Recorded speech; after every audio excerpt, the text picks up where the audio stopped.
Vamos a mirar entonces cómo nos puede servir el concepto de la media geométrica como una aplicación para determinar un porcentaje de variación o de aumento. Veamos a continuación lo que queremos tratar. Bien. Entonces, como les dije, la aplicación de la media geométrica para determinar un porcentaje promedio de variación de dos valores separados en el tiempo de una variable que presenta progresión geométrica. Vamos a ver y vamos a desarrollar un ejemplo de una variable que es el precio de un producto. Los precios de los productos están sujetos a, obviamente, un fenómeno que tiene progresión geométrica, que es la inflación. Vamos a ver el ejemplo de que en 1979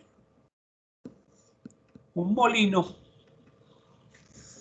lo vendía en 300 pesos, es un valor real. En 1979 un molino de maíz de esos que se utiliza para moler el maíz para la natilla o para moler la masa para las arepas, se vendía a 300 pesos. Ese mismo molino, hoy, en el 2020, 41 años después, vale 70.000 pesos. Entonces, vamos a responder cuál ha sido la tasa de aumento anual del precio de ese producto. Para eso vamos a utilizar esta fórmula. La fórmula nos dice que el porcentaje de variación o de aumento, como quieran llamarlo, porcentaje de variación o de aumento, va a ser igual al valor actual. Primero vamos a hacer esta operación adentro del código. Vamos a ir el valor actual sobre el valor anterior. O sea que vamos a ir 70.000 sobre 300. A eso le vamos a sacar la raíz n. En este caso sería 41. Después de que sacamos esa raíz, vamos a restarle 1 y vamos a multiplicar 100 para que la respuesta nos dé en porcentaje. ¿Sí? Veamos pues, no solamente vamos a ver ese ejemplo, sino otros dos más. Vamos a compartir esta presentación de PowerPoint. Entonces dice así. ¿Cómo se encuentra una tasa de aumento promedio de dos valores separados en el tiempo? O, como dicen ahí, en muchas oportunidades queremos conocer cuál ha sido la tasa promedio de aumento que se registra entre dos valores separados en el tiempo de una variable que varía en progresión geométrica. ¿Sí? Veamos el ejemplo que ahorita les comenté. Veamos el ejemplo en 1979, como les dije, un molino de maíz Corona se vendía a 300 pesos. Hoy, 41 años después, se vende a un precio de 70.000 pesos. Precio que les voy a garantizar porque hay problemas de suministro de materia prima para hacer el molino. Hay escasez de la materia prima. Luego eso puede encarecer ese producto para fin de año.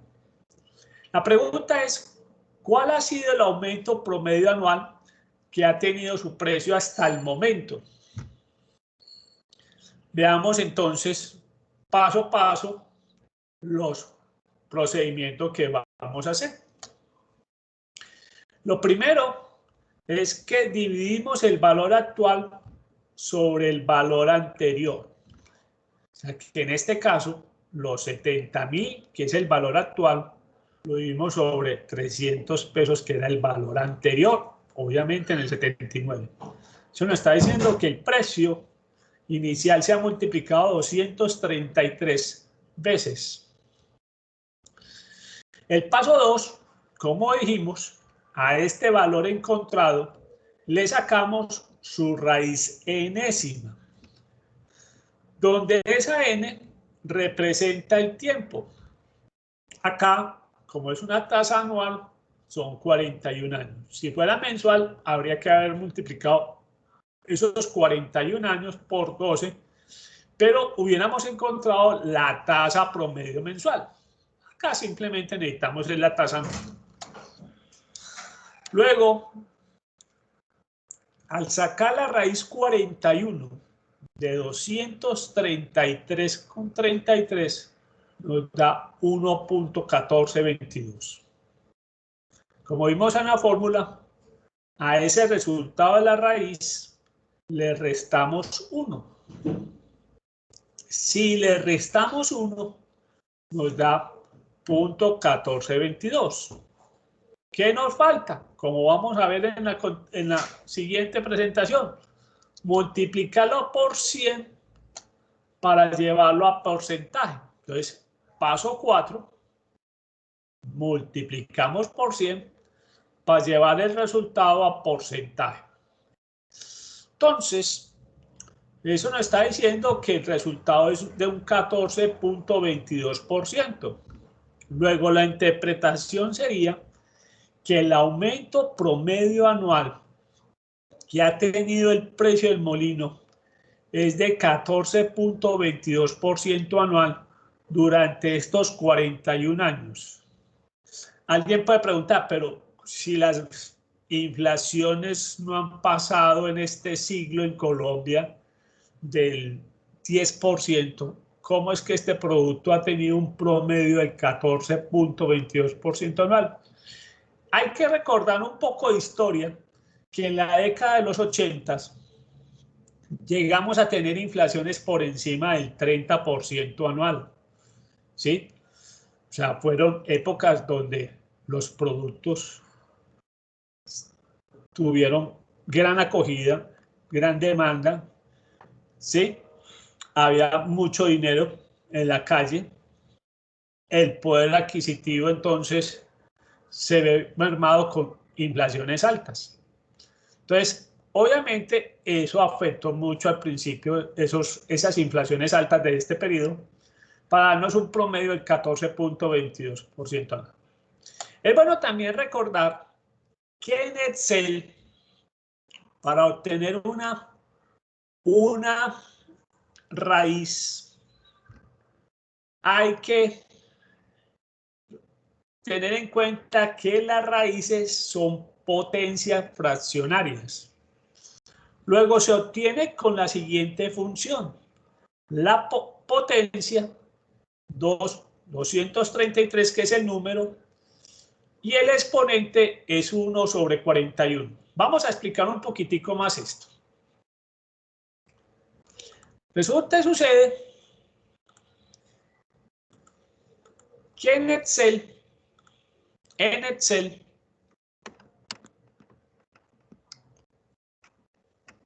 la función raíz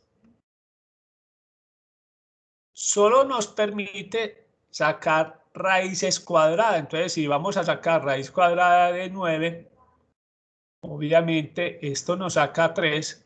Yo le diría en Excel igual la raíz 9 y la respuesta me da 3. No tenemos más funciones que sacar raíces de números normales. Existe de pronto la función raíz 2pi, pero realmente eso no tiene que ver tanto con estadística, pues, y con las matemáticas normales. En Excel, si queremos ya sacar raíz quinta de 250, es donde nos tenemos que acordar que las raíces se pueden expresar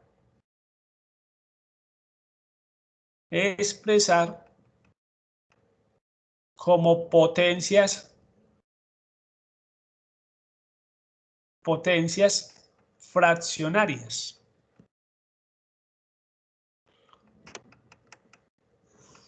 Entonces esto es importante. Las raíces se pueden expresar como potencias fraccionarias. ¿Cómo se expresa eso? Ya le vamos a mirar. Esta es la raíz quinta de 250. ¿Cómo lo expresamos? Esto es 250, el número, elevado de la siguiente manera. En el numerador, ¿sí? Perdón, en el exponente vamos a tener un numerador y un denominador. ¿Cuál es el numerador? El número que eleva el número. Cuando tenemos el número, tácitamente estamos diciendo que 250 está elevado a la 1. O sea que aquí estamos diciendo que el numerador sería 1 y el exponente es el término de la raíz. O sea que la raíz quinta de 250 en forma de potencia yo puedo decir es 250 elevado a la 1/5. Entonces, la función que tenemos en Excel se llama potencia. Esa función tiene dos argumentos. Acá nos pide el número y a continuación nos solicita el exponente. Entonces, si queremos elevar 250 a la 1/5, tenemos que utilizar la función potencia. Nos pide el número 250 y después el exponente. Entonces el exponente se la colocamos 1/5. Recuerde que es muy importante balancear los paréntesis en las funciones de Excel. Abrimos dos paréntesis, tenemos que cerrar dos paréntesis. Entonces, este es lo que tenemos que tener en cuenta cuando estamos procesando una raíz en Excel. Las raíces se pueden expresar como potencias fraccionarias. O sea que la raíz quinta de 250 es igual a 250. Tácitamente cualquier número está elevado a la 1. O sea, 1/5. El quinto es el término de la... O sea, el 1 va en el numerador y el 5, que es el término de la raíz, va en el denominador. O sea que necesitamos decirle a Excel, sáqueme la potencia de 250 y el exponente 1/5. Sigamos con la presentación de PowerPoint. Entonces, ya dijimos entonces que la raíz 41 de 233.33 lo sacamos como potencia de 233.33 punto y coma 1 sobre 41. Listo. Veamos otro ejemplo. Se quiere determinar cuál ha sido el mes con mayor tasa de aumento diaria en casos de coronavirus en el departamento de Antioquia, en Colombia. Los datos obtenidos han sido los siguientes. En ese cuadro tenemos que a la fecha de marzo 31, el número de casos acumulados de coronavirus, en Antioquia, llevamos 100 casos. A abril 30, estos son datos reales, sacados de la Secretaría de Salud de Antioquia. En abril 30 llevamos acumulados 472 casos. A mayo 31 teníamos 1.103 casos. Los casos que ahora normalmente un día tenemos. Era lo que llevamos acumulados en mayo. Eso es de las cosas que llaman la atención. En marzo estábamos en cuarentena con 100 casos. ¿Por qué?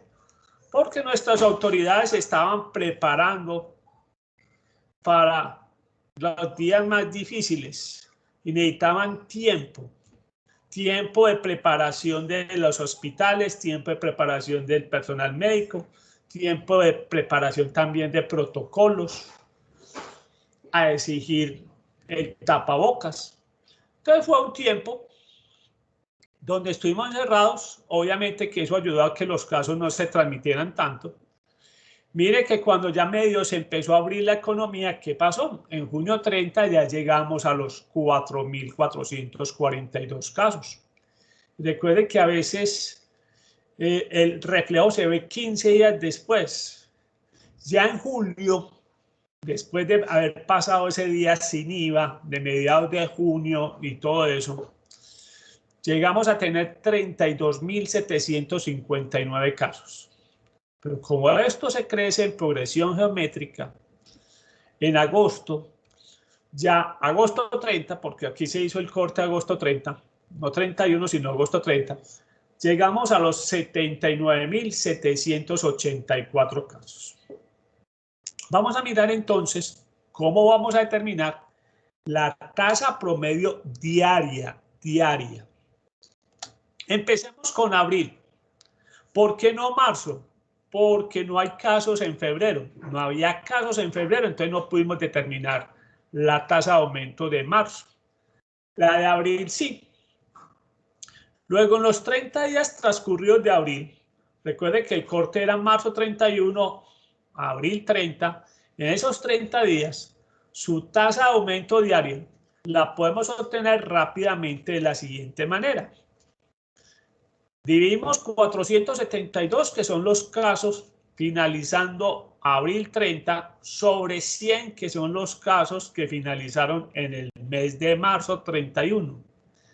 Recuerde que son 30 días, sacamos la raíz 30.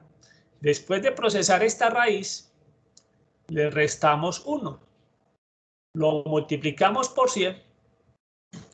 Luego, el resultado 5.31% nos indica que en el mes de abril la tasa promedio de aumento diario de los casos de coronavirus en nuestro departamento fue del 5.31%.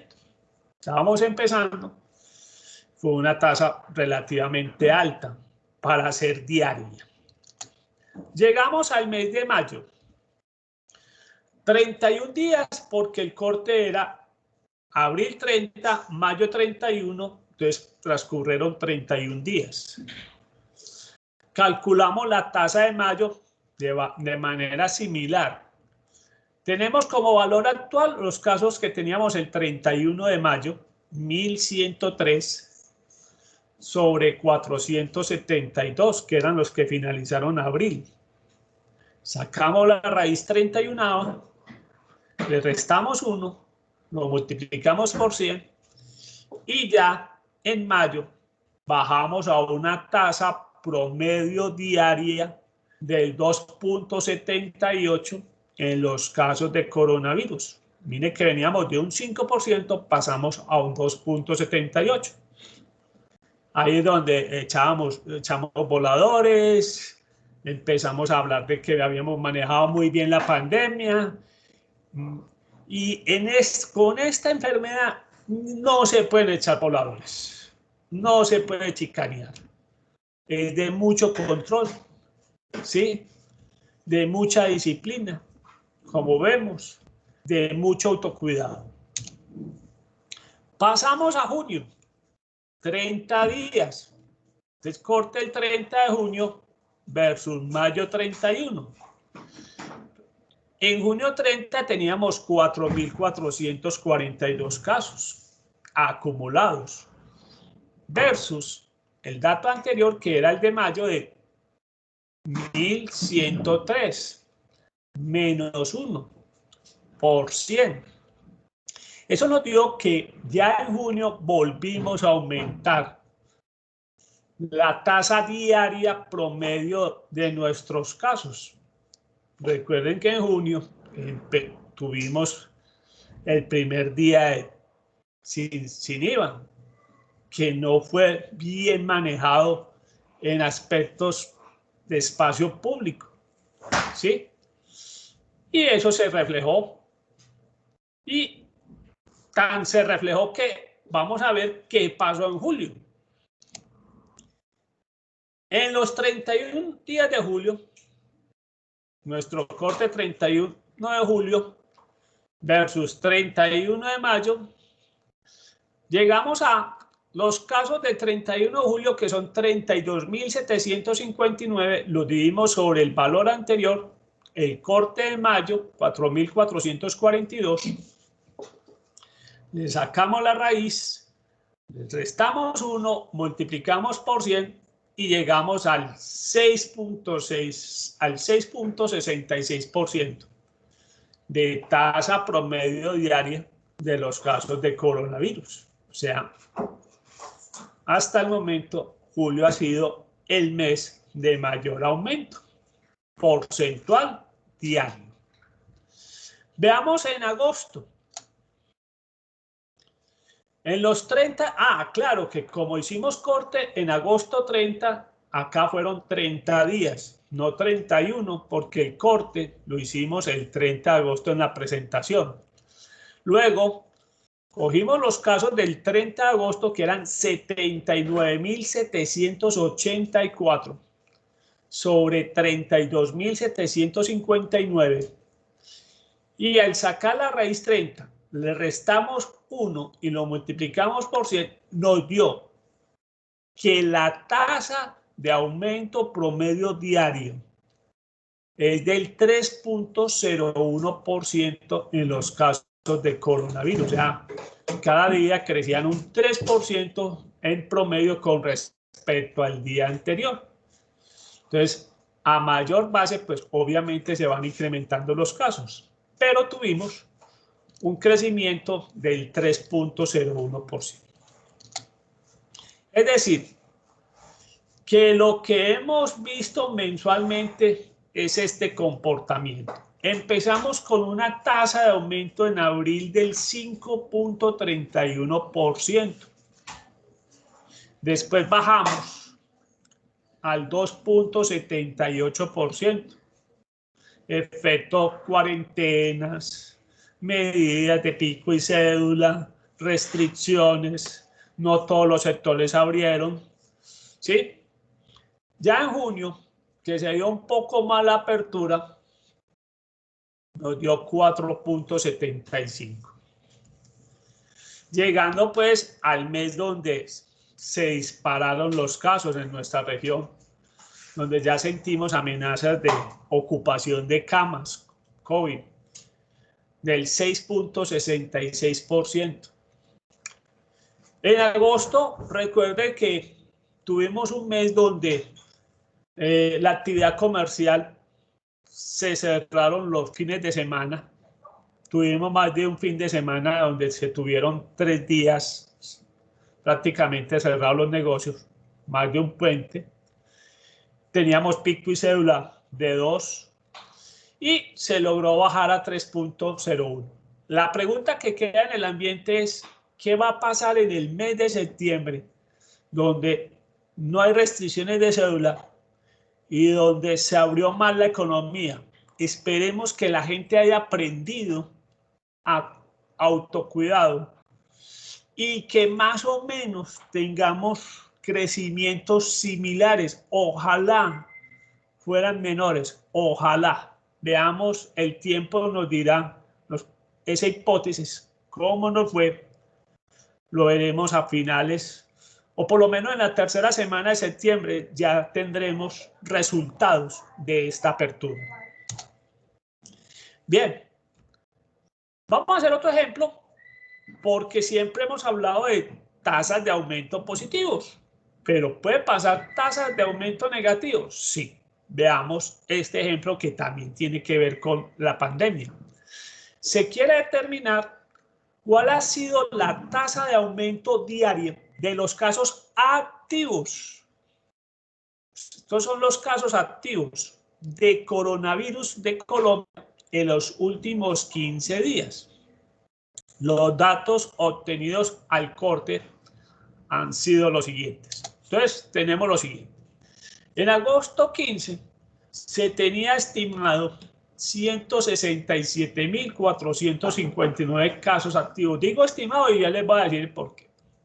En agosto 30 tenemos estimados 136.702 casos activos. Acá también es importante aclarar porque son datos, aunque son oficiales, para mi juicio son estimados. ¿Por qué? Porque no se está haciendo segunda prueba a los infectados. Se está asumiendo que las personas, después de un tiempo prudencial, si no están en cuidados intensivos, no están en camas UCI, no están hospitalizados y no han fallecido, asumen que se recuperaron. Y eso, digamos que la gran mayoría puede que cumpla, pero habrá casitos donde no podemos decir que a los 15 días ya se curaron, ya se recuperaron. Entonces, por eso digo que son estimados. Pero entonces, no importa, por efecto del ejercicio. Bien, otra cosa importante es acordarnos, porque hay gente que asume siempre que el valor mayor es el que va siempre en el numerador. No, el valor actual es el que más cerca estamos. A pesar de que ya estamos en septiembre, el valor actual en este caso para nosotros es la fecha de agosto 30. O sea que esos 136.702 van en el numerador. Y el valor anterior es el valor más alejado a nuestra fecha. Obviamente el valor más alejado a nuestra fecha es el de agosto 15, que son los 167.459 casos. Entonces, dividimos 136.702 sobre 167.459 casos. Le sacamos la raíz 15 porque son 15 días y porque estamos calculando la tasa de aumento diaria. Después de la raíz, le restamos 1 y lo multiplicamos por 100. Eso nos está dando negativo, menos 1.34. O sea que en vez de aumentar, afortunadamente están disminuyendo. Y digo disminuyendo, entonces simplemente porque vamos a ver que disminuir a veces no es negativo. Luego, en estos últimos 15 días se ha tenido una tasa de disminución promedio diaria de casos activos en Colombia del 1.34%. Entonces, cuando nos da negativo, hablamos de disminución. Ojo, a veces disminuir no es negativo. Que disminuyan los casos activos, ¿sí? No es negativo. También aumentar no significa que es bueno. No es bueno que nos aumenten los casos de coronavirus. Sería bueno si aumentan los casos recuperados. Entonces miren que sería bueno si aumentan los casos de recuperados.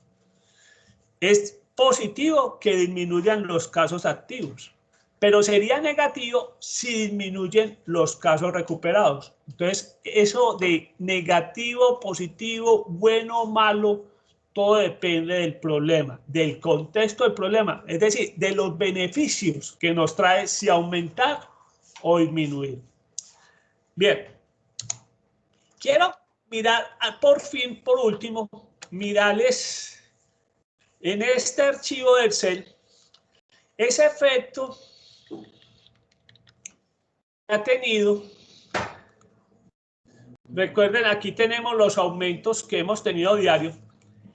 ¿Qué pasaría? Y aquí es un buen supuesto. ¿Qué hubiera pasado si Antioquia hubiera seguido con la tasa diaria? Subo un poquitico más esto.